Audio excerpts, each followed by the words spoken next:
in your book, you actually draw a potentially more even important distinction of how married and single people vote.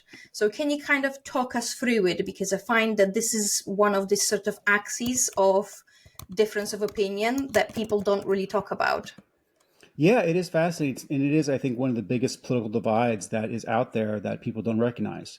Basically, when you look at the exit polls from the most recent election, you can see that married men voted overwhelmingly for Trump, 60-40%. Then you had married women slightly less, but still overwhelmingly supporting Trump, 55-45. Then you had single men supporting Trump by about 52-48. But then switching that, the only set of demographic out of those four that voted for Democrats were single women, and they voted overwhelmingly for Kamala Harris.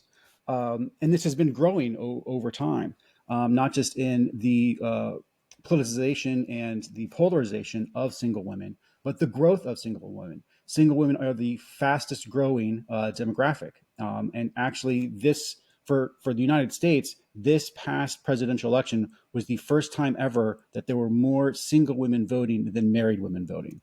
And you might think, oh wow, how can you have more single women than single men voting? And it's just because as long as women have been voting, they vote more often than men. So you have the single men just don't go to the polls as often as single women, which is why political wise, single women carry such weight, especially. And this is when you look at Kamala Harris on all of those crazy positions she had to walk back during the election, whether it's transgender surgery or decriminalizing the border.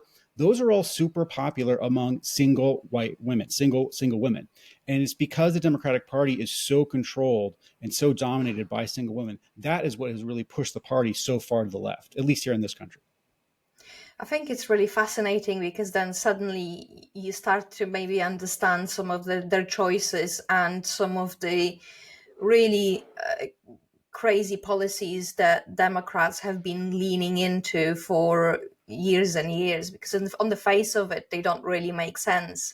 But when you actually start splitting the numbers in terms of the showing up for the voting, it's actually starting to make sense. Even why she went on this podcast, is it Call Me Daddy or Right, right. something, and where all that she was constantly talking about is the abortion, when I think when you actually look at majority of Americans as a group, there isn't actually that much difference of opinion on where Americans stand on the abortion.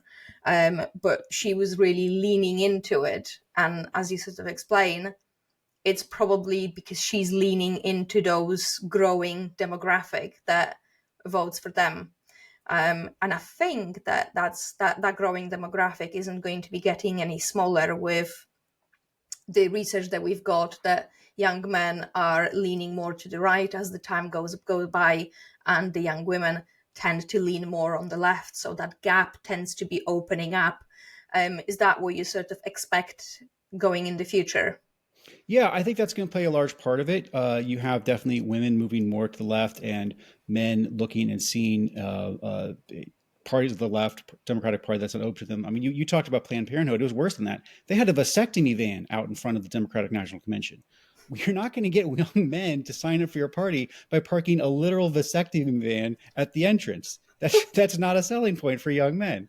And so I think until they really reorientate themselves and start to think about what young men actually want, which is not marijuana legalization, which is not video games, which is not online sports betting. These are all vices that young men have, but it's not what they aspire to be. It's not the life they want to lead. And what the life they want to lead, it's very simple. They want to make enough money to support a wife and get married and have children. And Mm. and the Republican Party gets that. I mean, that's how they get Latino men and African American men to vote for them, because that is the ideal life for most minority men in the United States, is to make enough money to have a wife and have children. And that's what they aspire to. Not getting high and playing video games and betting on sports games. That's Hmm. not what people want. But when you look at what the Democratic Party tried to implement, that's what they did. You had Tim Walz out there, playing video games. You had Kamala when she had that specific policy document about how to appeal to black men. It was like marijuana legalization was number one.